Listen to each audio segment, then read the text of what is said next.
Suivez, pardon, c'est l'essentiel. Donc c'était quoi? C'était un pied diabétique, ça c'est un terme médical.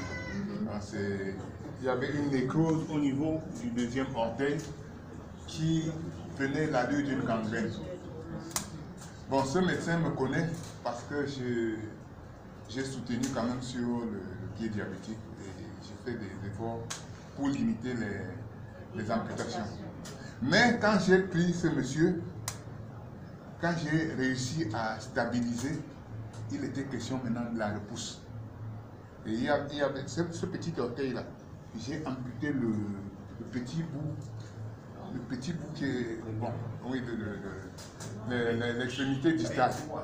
Oui, j'ai dégagé cela. Ça, ce n'était pas une amputation, mais c'était une petite désarticulation. Et le reste était en train de pourrir. Il fallait d'abord attendre que ça sèche avant de faire la désarticulation vraie. Pendant que je démarre, je fais connaissance, M. Fauteuil me fait bon, je suis passé ici, il m'a fait parler des cellules souches. J'ai donc commencé à donner des cellules souches à ce monsieur. Et avec le traitement, moi j'attendais que ça sèche pour que je fasse l'amputation. Mais à ma grande surprise, je vois c'est en train de pousser. Parce que tous ceux qui passaient, mes collègues qui passaient disaient, mais tu attends quoi pour amputer? Je dis que non, il ne faut pas amputer avec le pu. Il faut d'abord que ça sèche. Alors à ma grande surprise, quand je reviens, quand je lui ai donné, je reviens, je vois c'est en train de pousser.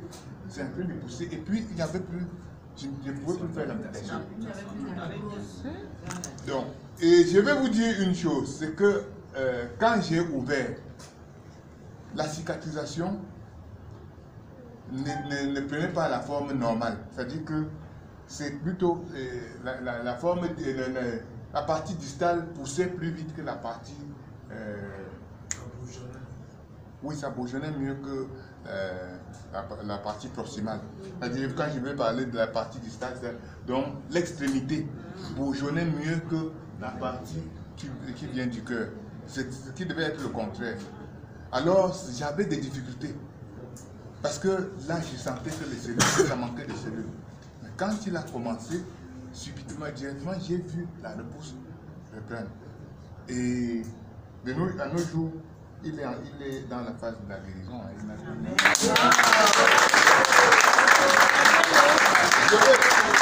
Je vais continuer en disant ceci.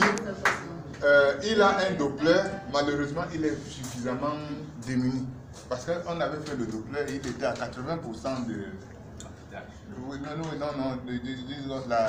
la veine était bouchée à 80%.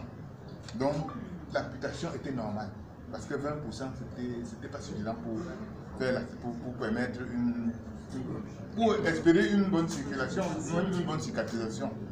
Alors, quand j'ai ouvert et que ça traînait, la cicatrisation traînait, je savais qu'il y avait vraiment ce problème de bouchage au niveau des vaisseaux. Dès qu'il a commencé à prendre, tout est revenu et même la coloration est devenue bien. Donc, je vais dire... Merci. Merci. Pour ajouter quelque chose, donc, je voulais signaler au leader que c'est ici ensemble qui m'a apporté des images et au prochain séminaire, vous aurez des images pour vraiment témoigner ce cas. Wow. Soit loué. Merci. Merci. Oui, je vais vous dire que il y a lieu de bien revoir ce produit parce que c'est bien, mais il y a des choses qu'il faut encore améliorer. Lui, il m'a rappelé qu'il fallait que le malade boive beaucoup d'eau. Ce qui fait que j'ai eu des échecs parce que les malades ne prenaient pas beaucoup d'eau. J'ai beaucoup de malades qui viennent pour des cas pareils. Oui.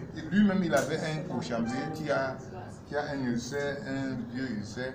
Chez lui, c'est un peu lent, mais il ne peut plus se passer de la cellule souche. Oh, ouais. C'est ce que... Intéressant. Merci. Wow.